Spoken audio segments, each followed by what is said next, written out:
Assalamualaikum warahmatullahi wabarakatuh. Innal hamdalillah nahmaduhu wa nasta'inuhu wa nastaghfiruh wa na'udzu billahi min shururi anfusina wa min sayyiati a'malina may yahdihillahu fala mudhillalah wa liyam mursyida. Asyhadu an la ilaha illallah wahdahu la syarikalah wa asyhadu anna Muhammadan abduhu wa rasuluh. Allahumma shalli ala Muhammad wa ala ali Muhammad kama shallaita ala Ibrahim wa ala ali Ibrahim wa barik ala Muhammad kama barakta ala Ibrahim wa ala ali Ibrahim fil alamin innaka Hamidum Majid. Rabbi shrah li sadri wa yassir li amri wahlul 'uqdatam min lisani yafqahu qawli. Rabbi zidni ilman warzuqni fahman. Yang pertama, yang paling utama, tiada yang utama melainkan Allah Subhanahu wa taala. Marilah bersama-sama kita bersyukur kehadrat Allah Subhanahu wa taala sehingga kita dapat berjumpa pada sore hari ini, sore yaitu ba'da asar, pengajian ba'da asar yang dirahmati oleh Allah Subhanahu wa taala. Insyaallah marilah bersama-sama kita bersyukur dengan ucapan Allahumma shalli ala Muhammad wa ala ali Muhammad. Segala puji bagi Allah, Tuhan semesta alam. Allah Subhanahu wa taala telah berjanji dalam Al-Qur'an, disebutkan iza ta'azzarna rabbakum wa la in syakaratum la azidannakum wa la in kafaratum inna adzabi lasyadid.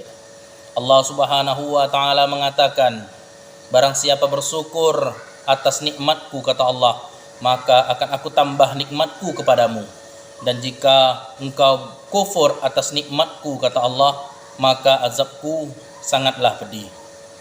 Allah Subhanahu wa taala telah berjanji, barang siapa bersyukur maka akan ditambah nikmatnya kepada kita yang selalu bersyukur. Bersyukur dengan lisan ialah dengan ucapan hamdalah alhamdulillahi rabbil alamin. Segala puji bagi Allah, Tuhan semesta alam. Bersyukur dengan perbuatan ialah berusaha meninggalkan apa yang dilarang oleh Allah dan Rasulnya, dan berusaha melakukan, menyempurnakan apa-apa yang Allah perintahkan dan Rasulnya perintahkan kepada kita semua. Begitulah cara kita syukur kepada Allah. Syukur kepada Allah atas nikmatnya mata. Jaga mata kita dari hal-hal yang tidak diinginkan, yang dilarang oleh agama kita, yaitu agama Islam. Mata tidak boleh melihat hal-hal yang bukan yang dilarang, ialah bukan untuk melihat yang sesuatu yang haram. Maka dari itu, jika penglihatan kita melihat sesuatu yang haram, beristighfarlah, atau kita mengucapkan istighfar.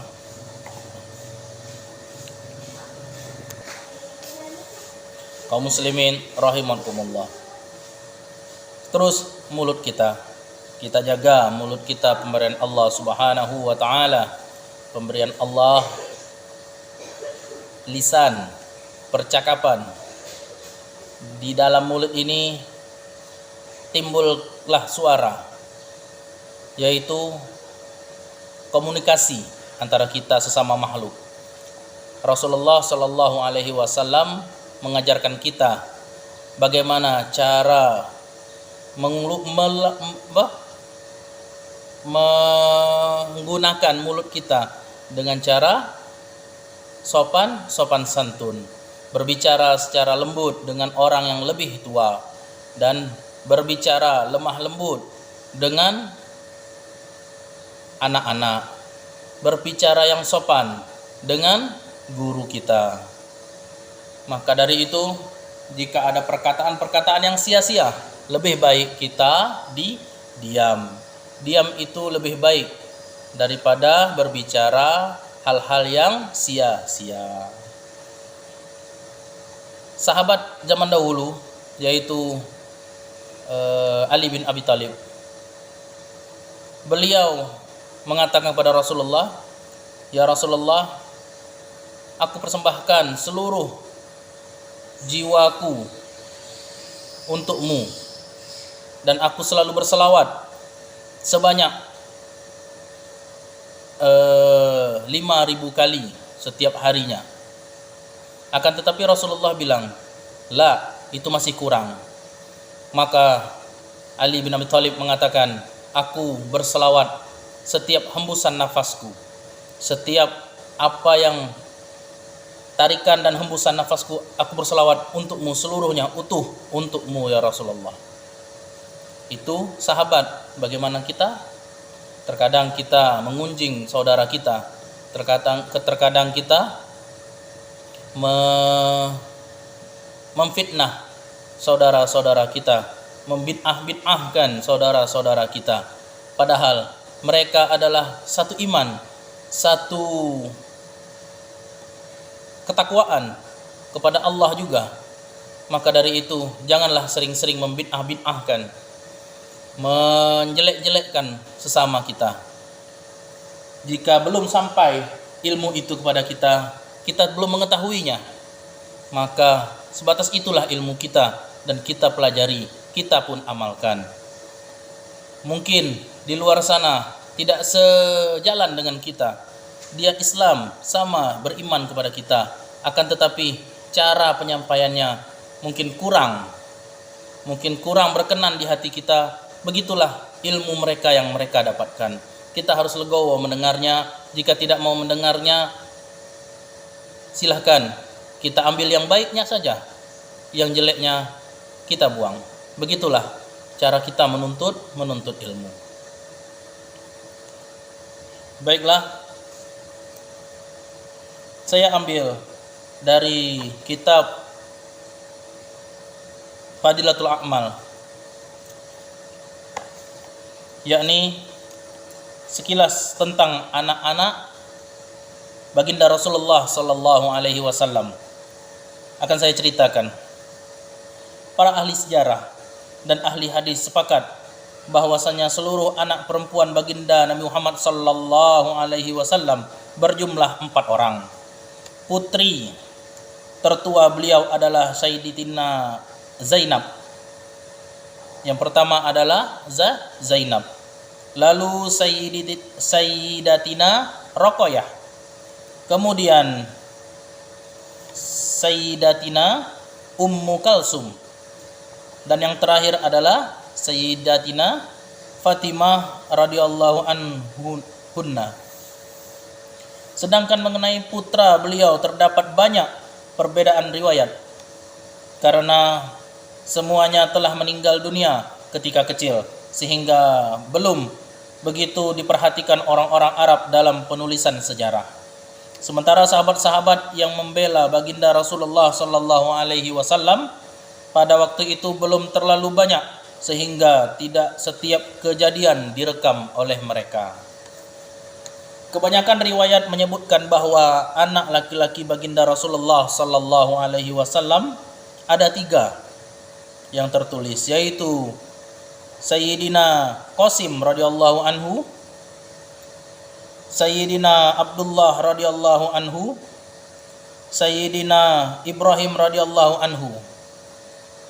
Riwayat ini menuliskan bahwa anak yang keempat adalah Sayyidina Thayyib radhiyallahu anhu bin Rasulullah sallallahu alaihi wasallam bin Muhammad. Dan yang kelima Sayyidina Thahir radhiyallahu anhu.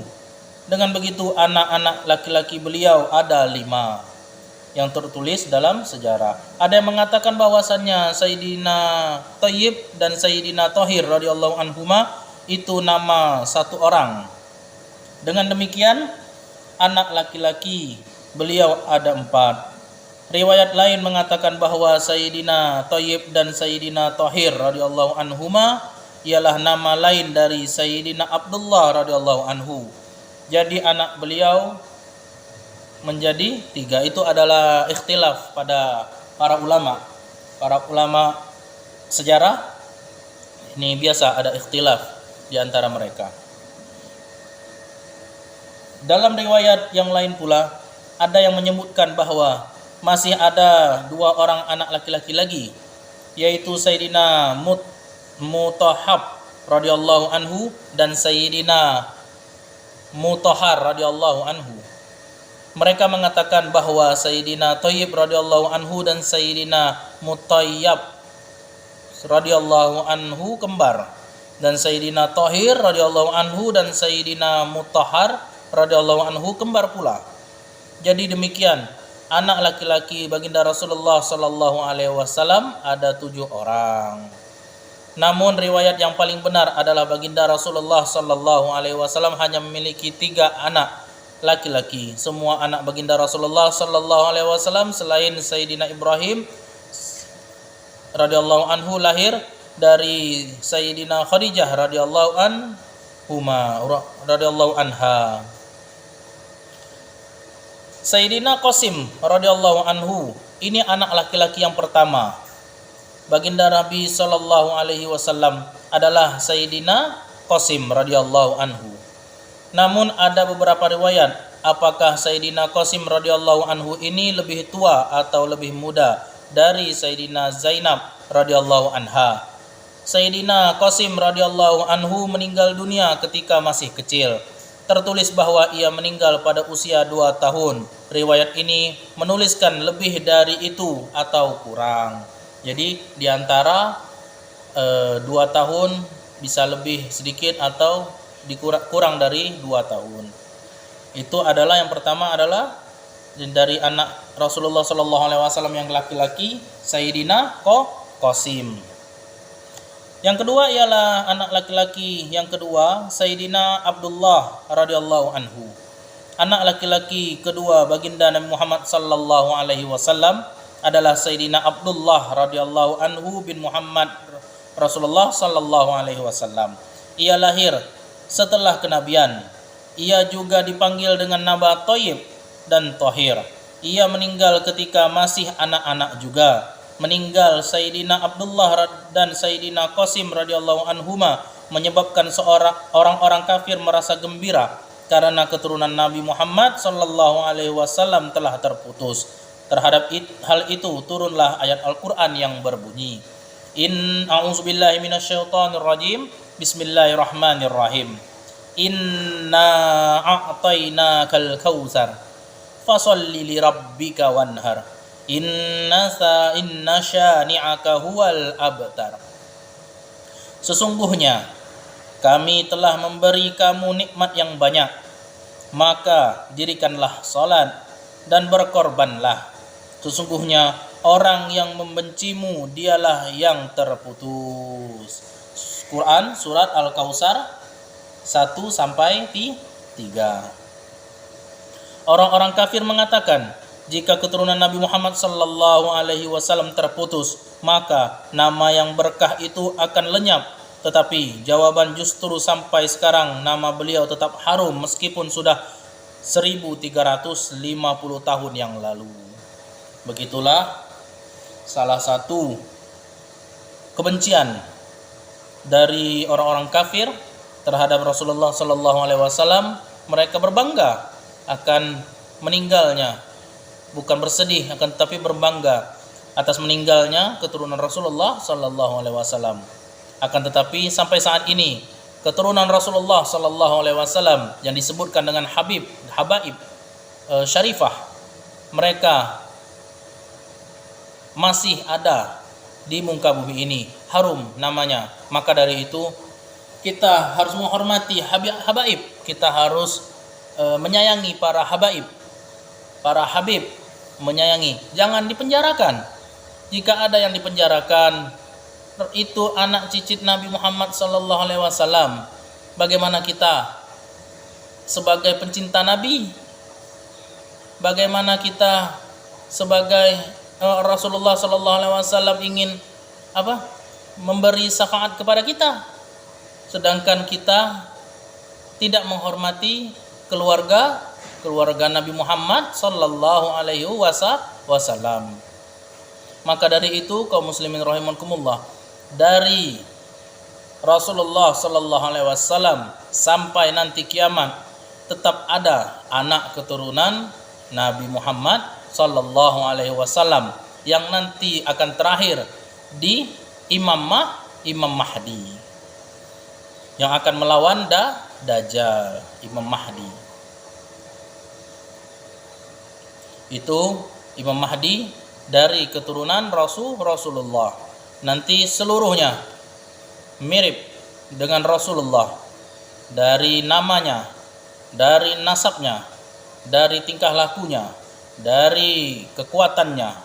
Cuman yang membedakan ialah Rasulullah Muhammad adalah nabi terakhir dan Rasulullah. Akan tetapi Imam Mahdi adalah utusan Allah terakhir di muka bumi ini. Hanya utusan untuk melawan Dajjal. Sayyidina Ibrahim radhiyallahu anhu. Nah, ini anak laki-laki ketiga baginda Nabi Muhammad sallallahu alaihi wasallam adalah Sayyidina Ibrahim radhiyallahu anhu. Ia lahir setelah baginda Rasulullah sallallahu alaihi wasallam hijrah ke Madinah pada bulan Zulhijjah tahun ke-8 Hijriah. Sayyidina Ibrahim radhiyallahu anhu lahir dari Sayyidatina Maria radhiyallahu anha, hamba sahaya baginda Rasulullah sallallahu alaihi wasallam. Ia adalah anak beliau yang terakhir pada hari ke-7 dari kelahirannya. Baginda Rasulullah sallallahu alaihi wasallam menyembelih 2 ekor domba sebagai akikah. Nah, ini disyariatkan dalam Islam berakikah. Kalau laki-laki 2 ekor kambing. Jika perempuan 1 ekor kambing atau domba.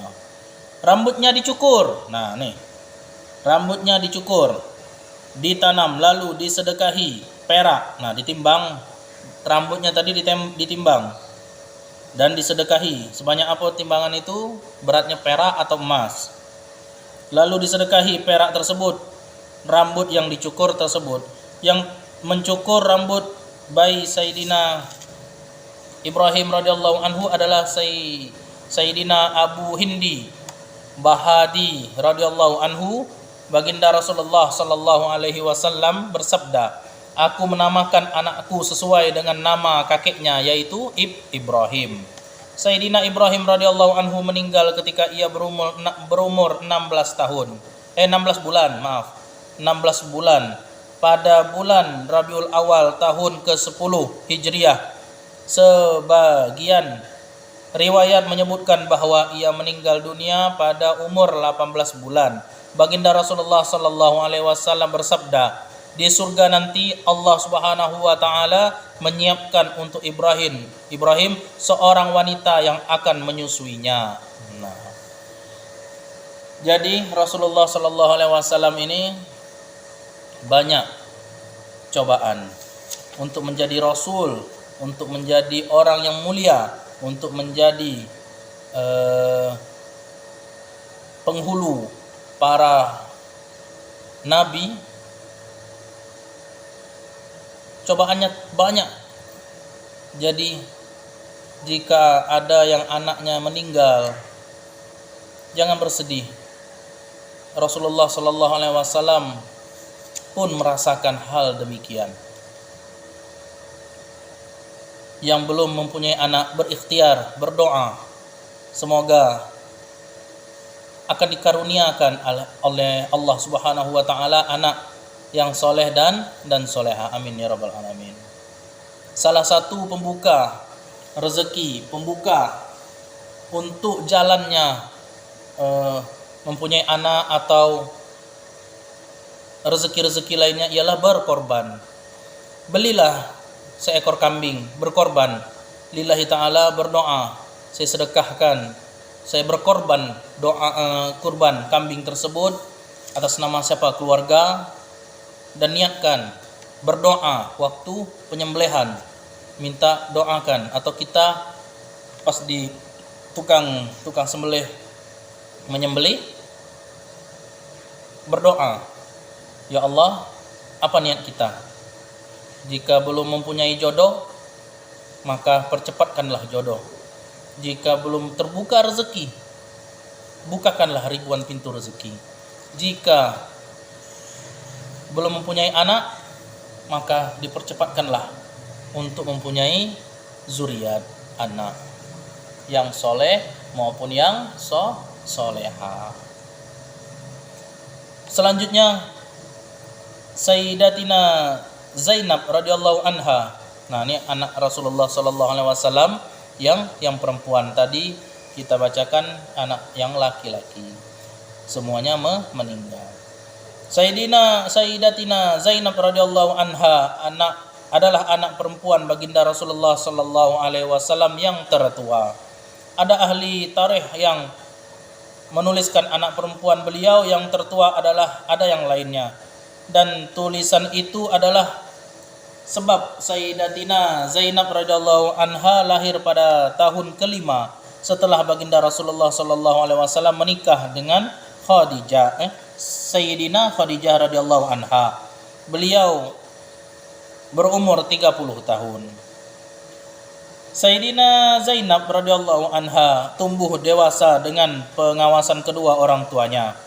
Kemudian memeluk Islam, ia menikah dengan sepupunya yaitu Abul As bin Rabi'. Setelah perang Badar, ia pun ikut berhijrah. Dalam perjalanan hijrahnya itu, orang-orang musyrik melukainya.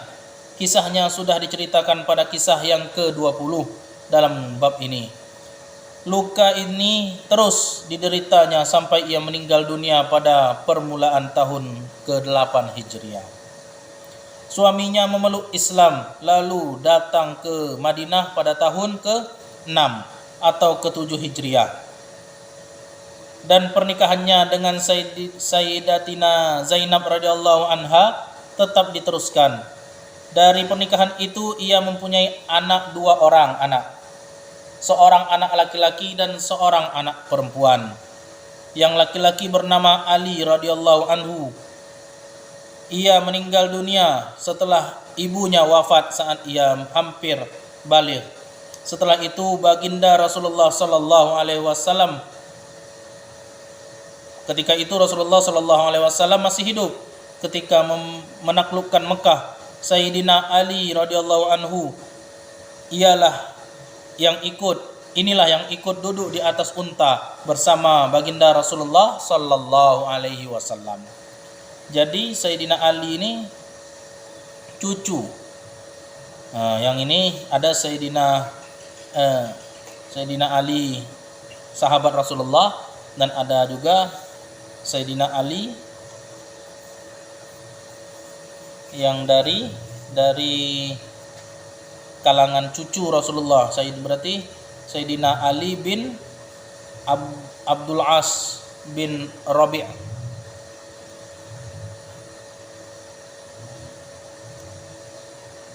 Sedangkan anak perempuan Sayyidatina Zainab radhiyallahu anha bernama Sayyidatina Umamah radhiyallahu anha.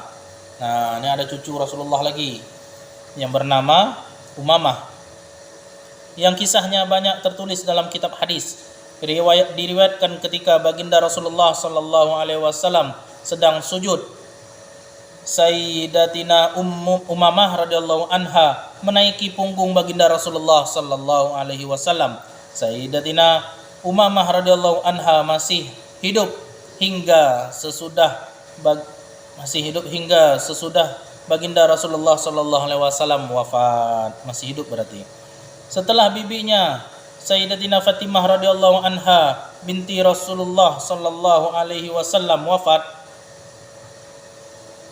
maka Sayyidina Ali bin Abi Thalib, ini sahabat Sayyidina Ali bin Abi Thalib menikahinya. Sesudah Sayyidina Ali bin radhiyallahu anhu wafat, Sayyidatina Umamah radhiyallahu anhu menikah dengan Sayyidina Muhirah bin Naufal radhiyallahu anhu. Dari pernikahannya dengan Sayyidina Ali radhiyallahu anhu, ia tidak mempunyai keturunan dari pernikahannya. Dengan Sayyidina Mughirah radhiyallahu anhu, ia mempunyai seorang anak bernama Yahya radhiyallahu anhu radhiyallahu alaihi. Namun ada yang menentang riwayat ini. Diriwayatkan bahwa ketika Sayyidatina Fatimah radhiyallahu anha akan meninggal dunia, ia berwasiat agar suaminya menikah dengan keponakannya, yaitu Sayyidatina Umamah radhiyallahu anha. Sayyidatina Umamah radhiyallahu anha wafat pada tahun 50 Hijriah. Selanjutnya Sayyidatina Ruqayyah. Nah, ini anak perempuan dari baginda Rasulullah sallallahu alaihi wasallam. Yang perempuan yang kedua ialah Sayyidatina Ruqayyah. Sayyidatina Ruqayyah radhiyallahu anha adalah putri baginda Rasulullah sallallahu alaihi wasallam yang kedua.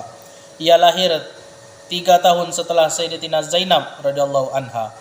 Ketika itu baginda Rasulullah sallallahu alaihi wasallam berumur 33 tahun. Nah, seperti saya lah, umur 33 tahun.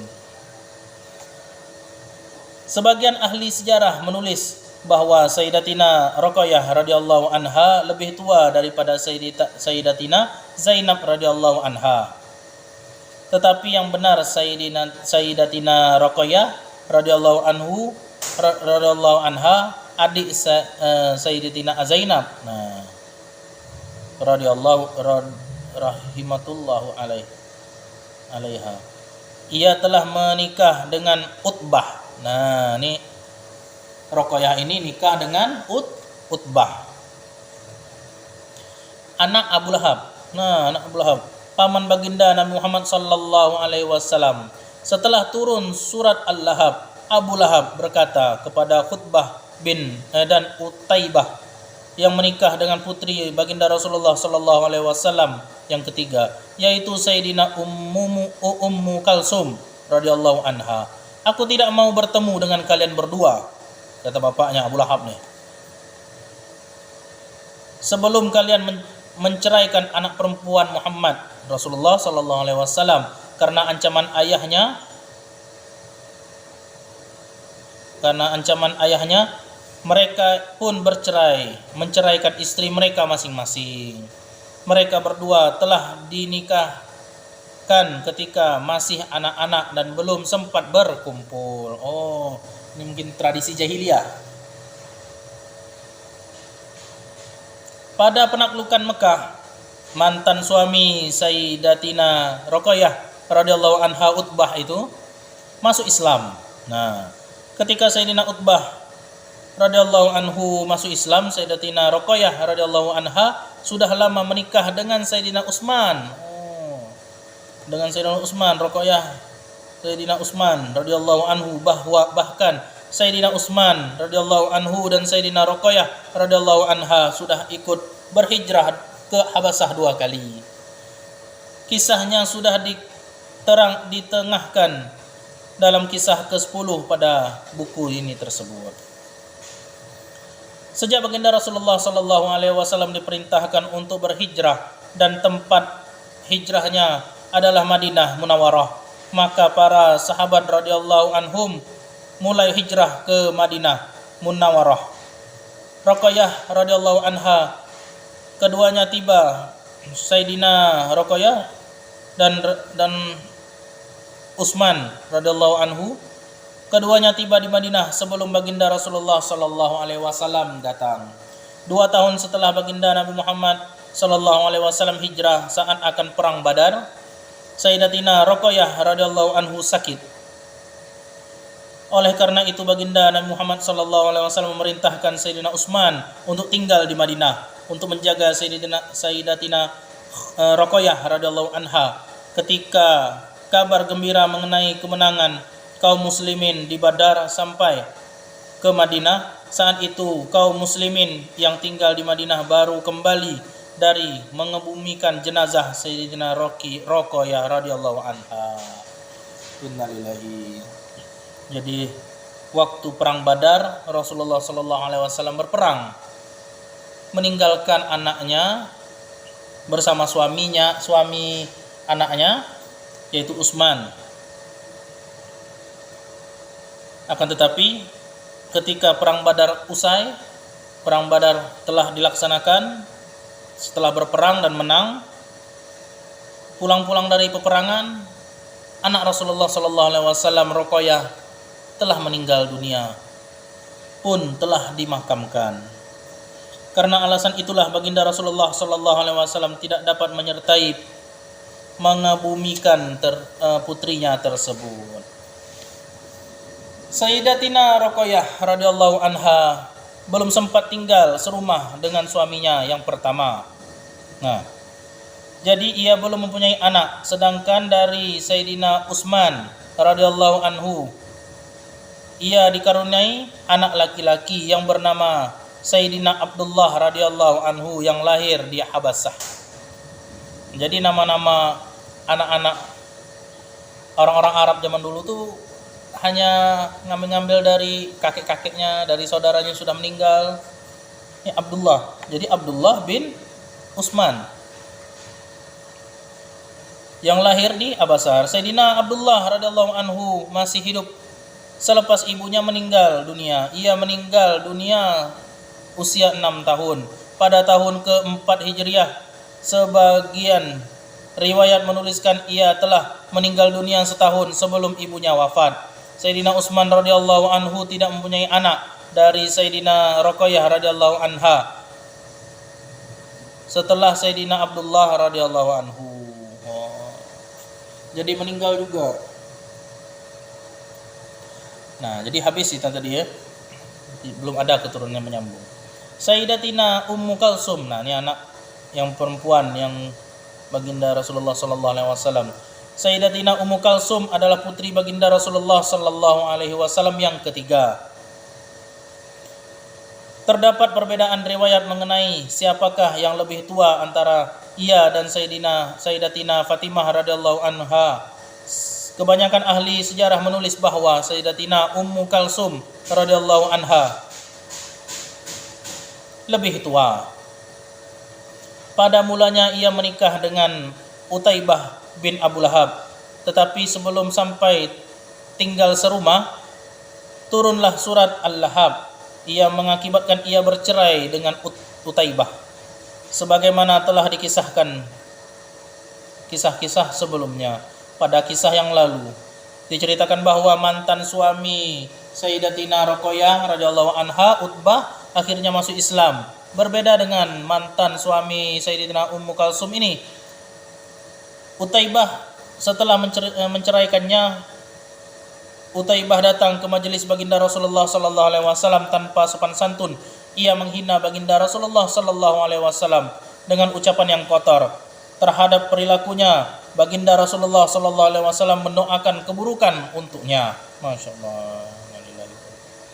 Ya Allah, kuasakan atasnya seekor anjing dari anjing-anjingmu. Ketika itu Abu Lahab sedang berada di situ, meskipun ia belum memeluk Islam, tetapi ia sudah merasakan khawatir. Ia mengingatkan Utaibah, kamu tidak akan selamat dari doa buruknya. Ketika ia melakukan perjalanan menuju Syam, Abu Lahab berkata, aku senantiasa khawatir akan doa buruk Muhammad Rasulullah sallallahu alaihi wasallam. Untuk itu semua orang dalam kafilah hendaknya menjaga anakku. Kemudian tibalah mereka di tempat yang terdapat banyak singa. Pada malam harinya mereka menumpuk barang-barangnya di suatu tempat sehingga seperti gunung. Lalu Utaibah tidur di atasnya dan dikelilingi oleh orang-orang yang dari 4 penjuru. Nah, menjaga anak tersebut. Pada malam hari itu datanglah seekor singa. Ia mengendus setiap wajah orang-orang yang tidur. Lalu dengan sekali lompat singa itu sampai ke atas tumpukan itu dan langsung memisahkan kepala Utaibah dari badannya. Innalillahi wa inna ilaihi. Jadi dimakan oleh serigala. Utaibah sempat berteriak, tetapi dengan satu terkaman saja tamatlah riwayat, karena tadi menghina Rasulullah. Sebagian ahli sejarah menulis bahwa Utaibah masuk Islam, sedangkan kisah di atas dialami oleh saudaranya yaitu Utbah yang pasti di antara mantan suami Sayyidatina Ruqayyah radhiyallahu anha dan Sayyidatina Ummu Kalsum radhiyallahu anha, salah satu adalah ada yang masuk Islam dan ada juga yang diterkam dengan singa. Kisah ini menjadi pelajaran untuk kita agar tidak memusuhi wali-wali Allah. Allah Subhanahu wa taala berfirman dalam hadis qudsi, Man adali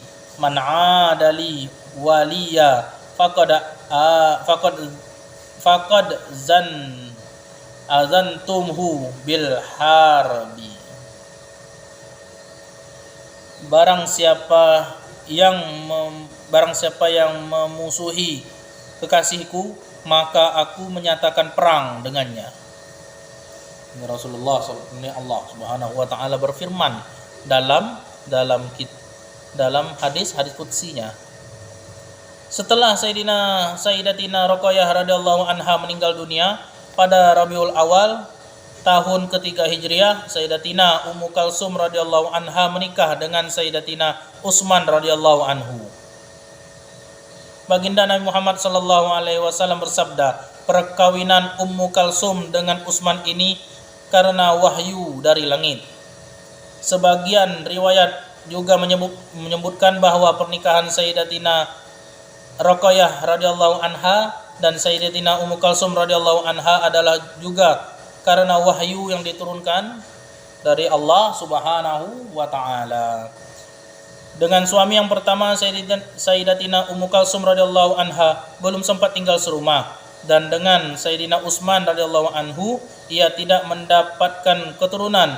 Ia meninggal dunia pada bulan Sa'ban tahun ke-9 Hijriah setelah Sayyidatina Ummu Kalsum radhiyallahu anha wafat.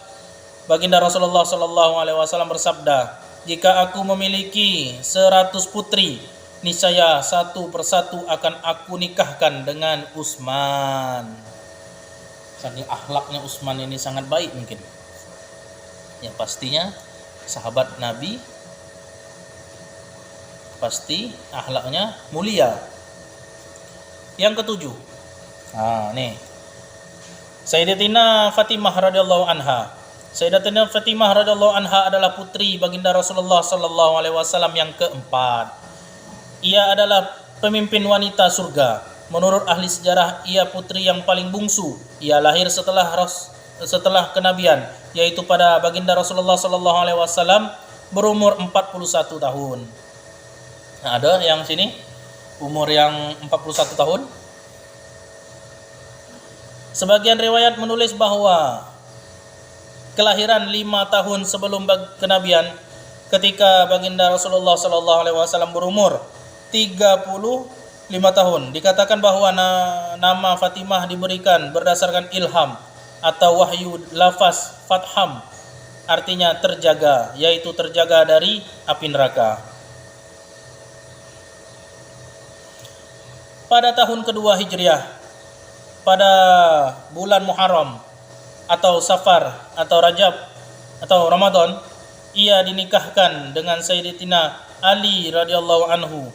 Setelah 7,5 bulan barulah mereka berkumpul. Pernikahan ini juga berdasarkan perintah Allah Subhanahu wa taala. Ketika menikah, umur Sayyidatina Fatimah baru 15 tahun 5 bulan. Jika demikian, maka keterangan inilah menguatkan riwayat yang pertama bahwa Sayyidatina Fatimah radhiyallahu anha memang lahir saat baginda Rasulullah sallallahu alaihi wasallam berusia 41 tahun. Saat itu Sayyidatina Ali radhiyallahu anhu berusia 21 tahun 5 bulan, atau ada yang menyebutkan 24 tahun 21 tahun 5 bulan atau 24 tahun lebih 1,5 bulan. Sayyidatina Fatimah radhiyallahu anha adalah putri yang paling dicintai oleh baginda Rasulullah sallallahu alaihi wasallam. Apabila baginda Rasulullah sallallahu alaihi wasallam akan bepergian, maka ialah yang paling akhir dipamiti. Nah, jika beliau kembali dari bepergian, maka dialah yang pertama ditemui. Cinta Rasulullah sallallahu alaihi wasallam, sangat sayangnya kepada anaknya. Sebenarnya Sayyidina Ali radhiyallahu anhu pernah ingin menikah lagi dengan anak perempuan Abu Jahal. Namun Sayyidatina Fatimah radhiyallahu anha merasa bersedih dengan rencana tersebut. Kemudian Sayyidatina Fatimah radhiyallahu anha mengadukan kepada baginda Rasulullah sallallahu alaihi wasallam. Lalu beliau bersabda, Fatimah adalah bagian dari diriku. Barang siapa menyusahkannya, berarti ia menyusahkanku. Itulah sebabnya selama Sayyidatina Fatimah radhiyallahu anha masih hidup, Sayyidatina Ali radhiyallahu anhu tidak menikah lagi dengan siapapun. Setelah Sayyidatina Fatimah radhiyallahu anhu meninggal dunia, barulah Sayyidina Ali radhiyallahu anhu menikah dengan keponakan Sayyidatina Fatimah radhiyallahu anha sendiri, yaitu Sayyidina Ummamah, yang kisahnya telah diketengahkan pada kisah tentang Sayyidatina Zainab radhiyallahu anha yang lalu. 6 bulan setelah baginda Rasulullah sallallahu alaihi wasallam wafat, Sayyidatina Fatimah radhiyallahu anha jatuh sakit. Suatu hari ia berkata kepada pembantunya, "Aku hendak mandi, siapkanlah air." Kemudian ia mandi dan berganti pakaian dengan pakaian yang baru. Selanjutnya ia berkata, "Letakkanlah alas tidurku di tengah-tengah rumah." Sayyidatina Fatimah radhiyallahu anha memandangi tempat tersebut dan berbaring menghadap kiblat, meletakkan kanannya di bawah pipinya, lalu berkata, "Aku akan mati sekarang." Setelah perkataan demikian, wafatlah putri baginda Rasulullah sallallahu alaihi wasallam itu. Keturunan baginda Rasulullah sallallahu alaihi wasallam hanya berlanjut dari keturunan Fatimah saja radhiyallahu anha. Insyaallah akan berlangsung terus sampai hari kiamat. Nah, jadi sampai saat ini adalah keturunan dari Sayyidina Fatimah. Sayyidatina Fatimah radhiyallahu anha memiliki 6 anak, 3 anak laki-laki dan 3 anak perempuan. Anak laki-lakinya yang tertua adalah Sayyidina Hasan radhiyallahu anhu. Ia lahir pada tahun kedua setelah pernikahannya dengan Sayyidina Ali radhiyallahu anhu. Kemudian lahirlah Sayyidina Husain pada tahun yang ketiga pernikahannya. Lalu lahir Sayyidina Muhasin radhiyallahu anhu, namun ia meninggal dunia ketika masih anak-anak. Anak perempuan Sayyidatina Fatimah radhiyallahu anha yang bernama Roqayyah radhiyallahu anha juga meninggal dunia ketika masih kecil, sehingga sebagian ahli tarikh tidak menulis mengenai dirinya. Putrinya yang kedua adalah Sayyidatina Ummu Kalsum radhiyallahu anha yang menikah pertama kali dengan Amirul Mukminin Umar radhiyallahu anhu. Ia mendapat seorang anak laki-laki bernama Zaid radhiyallahu rahimahullahu alaih dan seorang anak perempuan bernama Roqayyah radhiyallahu anha. Setelah Sayyidina Umar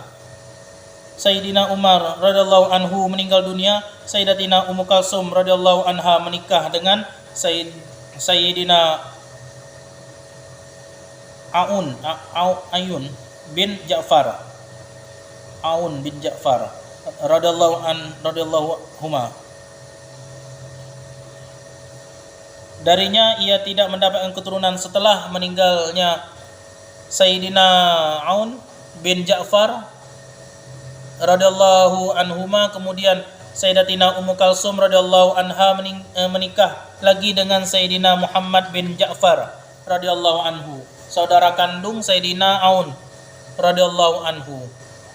Darinya ia mempunyai seorang anak perempuan yang meninggal waktu kecil.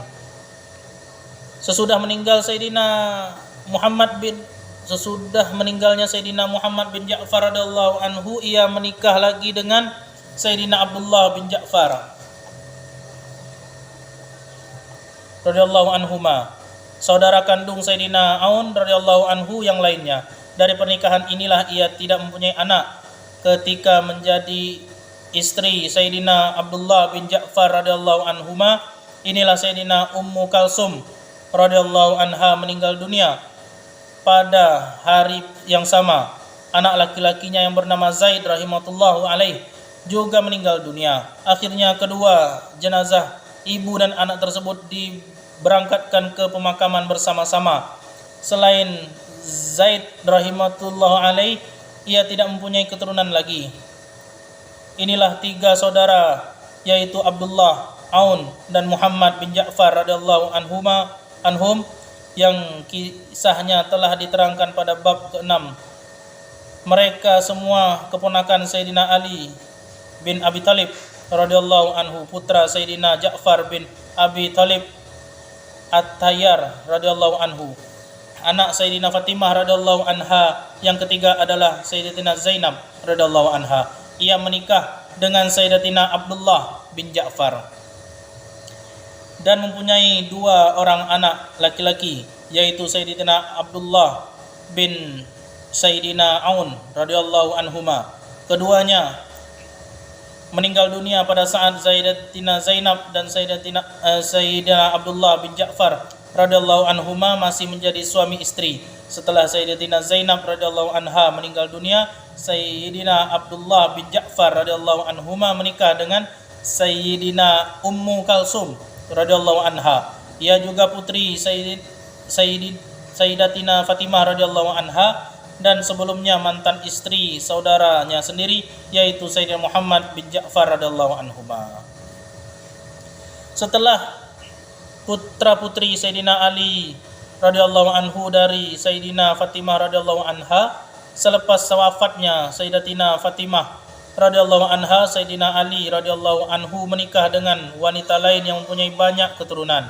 Pada ahli sejarah menulis bahwa anak Sayyidina Ali radhiyallahu anhu berjumlah 32 orang, 16 orang laki-laki, 16 orang perempuan. Sedangkan Sayyidina Hasan radhiyallahu anhu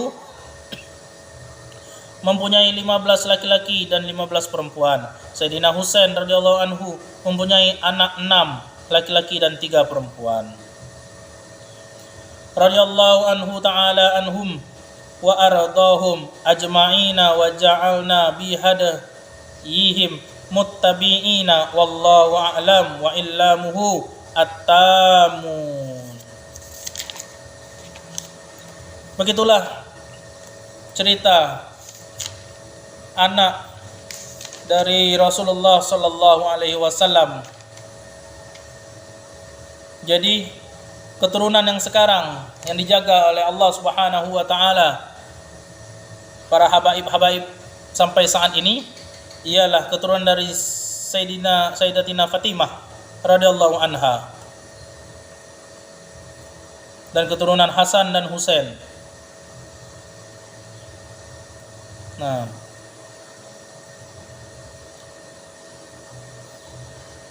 dari Sayyidina Hasan radhiyallahu anhu mempunyai 15 anak laki-laki dan 8 anak perempuan.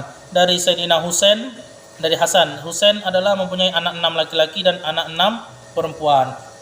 Keturunan tersebut termaktub dalam kitab keturunan para nabi habaib. Sampai saat ini itu terjaga dengan baik. Mungkin hanya itu pada sore hari ini, sudah hampir 1 jam. Semoga bermanfaat, semoga mendapat ilmu yang berkah dari cerita-cerita Nabi.